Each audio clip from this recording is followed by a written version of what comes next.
Hey, welcome to Season 2, Episode 32. We need to change mental health care. In the early 1980s, two doctors in Perth, Australia, noticed something that should have changed medicine overnight. Robin Warren was a pathologist and Barry Marshall was a young physician. Warren kept seeing the same curved little bacteria in the stomachs of people with gastritis and ulcers. Together, they made a claim that sounded absurd at the time. They said that most stomach ulcers were not caused by stress or spicy food or too much acid. They were caused by an infection, a bacterium we now call H. pylori. And if that was true, then more than 80% of the ulcers could be cured with a simple course of antibiotics. Now, in 1984, they published their evidence in The Lancet, one of the most respected medical journals in the world. And they thought they would be the darlings of medicine. Instead, they were ridiculed because there was an entire industry built on the old story. Billions of dollars of antacids, acid blockers were sold on the belief that ulcers were about acid and stress. Moreover, there was a whole industry about surgery removing the ulcers. And a system with that much mass does not just turn because two doctors happen to be right. Barry Marshall became so frustrated that in 1984, he did something almost nobody would do. And I want you to stay till the end. He took a culture of the bacteria and he drank it. He infected himself on purpose. Within days, he developed raging gastritis, the early stage of an ulcer. Then he did something most amazing. He treated himself with antibiotics and got better, proving his theory on his own body. And still the field would not move. Now, if you remember the movie Contagion, in that movie, the researcher trying to find the antibiotics to end the pandemic infected herself and then healed herself. And one of her peers said, "Oh, you pulled a Dr. Marshall." Go back to that movie sometime. Now, I want you to hold that picture for a moment of Dr. Marshall infecting himself, then healing himself, because I'll come back to it. Because you know how it feels to sit across from someone who has done all the work, traditional psychotherapy, and still nothing is changing for them. The people may have read books, they may have done research on it. They can explain their own behavioral patterns better than you can. Week after week, their insight gets better, and their life stays exactly the same. Now, here's the bigger problem, the one you and I both know. The change was never going to come from understanding, because the thing holding that person in place was never stored as understanding in the first place. Imagine having a process you could run in the same order with almost anyone. Imagine a process that reaches the layer where the problem actually lives and you resolve it right there. Because change is not a mystery reserved for people with the right letters after their name.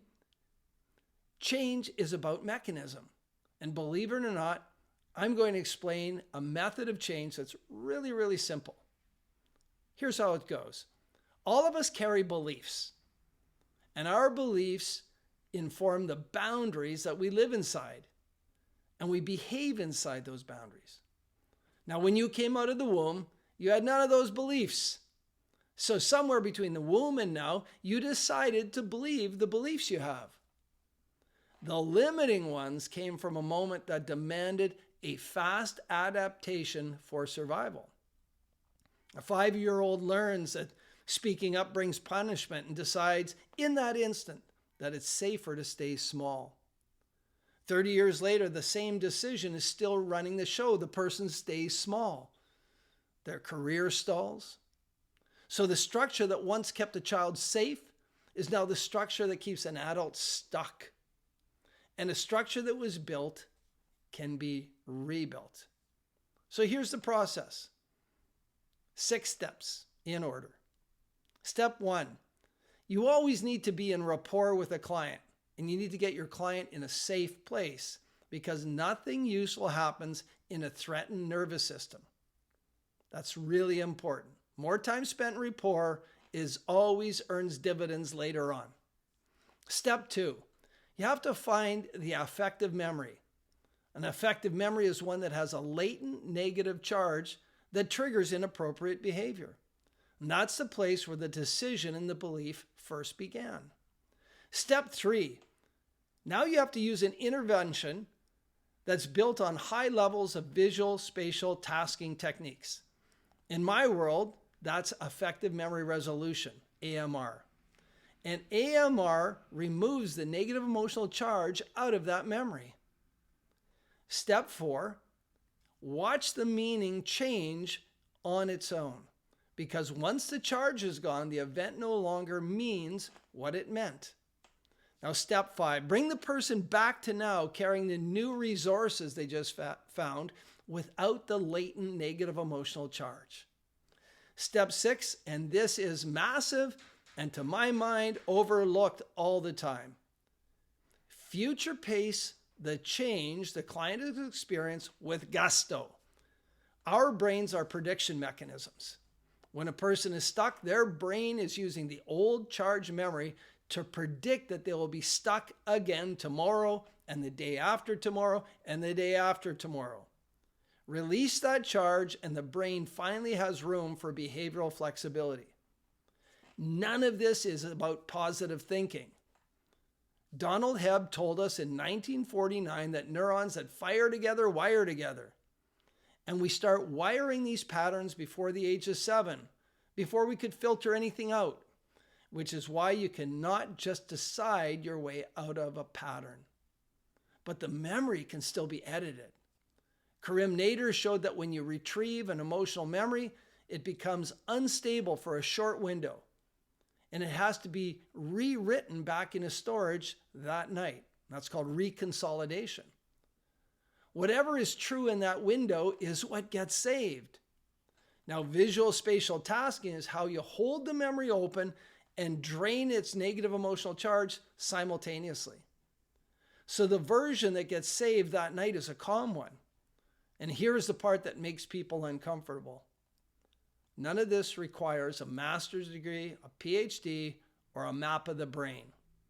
It requires a series of techniques run in order, in a particular syntax. I'm not saying that training doesn't matter, knowledge doesn't matter. No way. I'm saying capability and credential are two different things. And the person sitting in front of you does not care which school you attended. They care whether the alarm that is still firing when they wake up tomorrow shuts off. Now, for a coach, this is the most freeing news there is. Your effectiveness is a skill you can learn, and your effectiveness is your livelihood. Now, Viktor Frankl said the last of the human freedoms is to choose between the stimulus and the response. I would add something. The last of the human freedoms might be the freedom to resolve the past so your brain has something better to predict in the future. So I want to go back to the story I started. Barry Marshall and Robin Warren were right the whole time.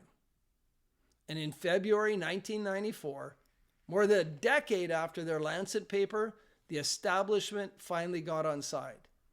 The National Institutes of Health in the United States held a consensus conference and declared that the way to cure these ulcers was to eradicate H. pylori. And in 2005, Marshall and Warren were awarded the Nobel Prize in Medicine. And yet the evidence had been there since 1980. The system just had too much mass, too much momentum to turn quickly. The same change has to happen now in our mental health system. People shouldn't suffer for years. And the evidence for that change is already all around us. Take this away, please. Trauma is an injury, and injuries can heal. Change is a mechanism, and it can be learned. So don't wait for the system to catch up. Hit the link below, book a free consultation, or download our ebook, Inspired Healing, The Journey from Tragedy to Triumph.